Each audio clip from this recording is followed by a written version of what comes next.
I wanted to ask you about this week, and one thing that was interesting, the Hulu announcements and the notion of downloadable programming with advertising, and what does that mean to you, and what are the opportunities there?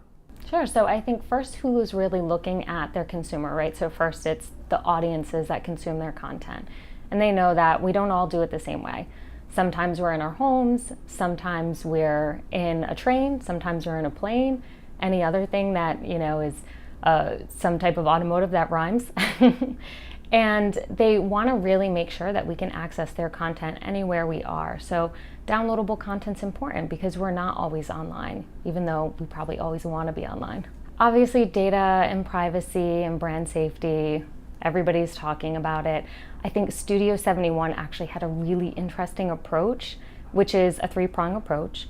So naturally, they do all the same text screening, they do image screening via computers, but they actually have a human element, which I thought was really interesting because not all publishers or content creators are doing that. And it allows them to really understand what's the difference between maybe a child holding a water gun versus an actual weapon. So what are some of the concerns that you have around brand safety and your clients, and how do you see the industry solving that in addition to what you just explained? Yeah, I don't think there's a solve yet, but I think it's incredibly important because people are very passionate about their brands, but also about what's happening culturally. And people pick up on when brands are aligning with things that maybe they don't agree with or things that they do agree with.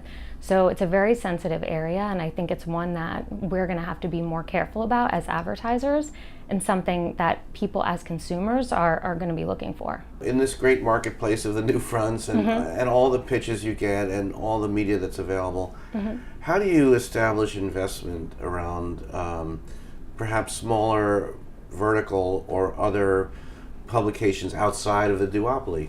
Sure. So I think content alignment is something that we're essentially keeping a closer alignment with. So if I am, let's say, working with a particular client and we're getting great reach out of YouTube, but maybe not all of the content that we're aligning with in YouTube is as relevant to that actual brand or product. I think that's really where a lot of these smaller publishers or content creators are really important for us, because their content might be more customizable to our brand. And again, Studio 71 has a lot of different kind of content integration opportunities where you can more tightly weave your brand into that platform. And they really do have a ton of followers and really loyal followers. I think video has had a very long, over the past 5 years, heyday, and I think things are going to turn to audio. And I'm actually surprised that we didn't hear more about audio,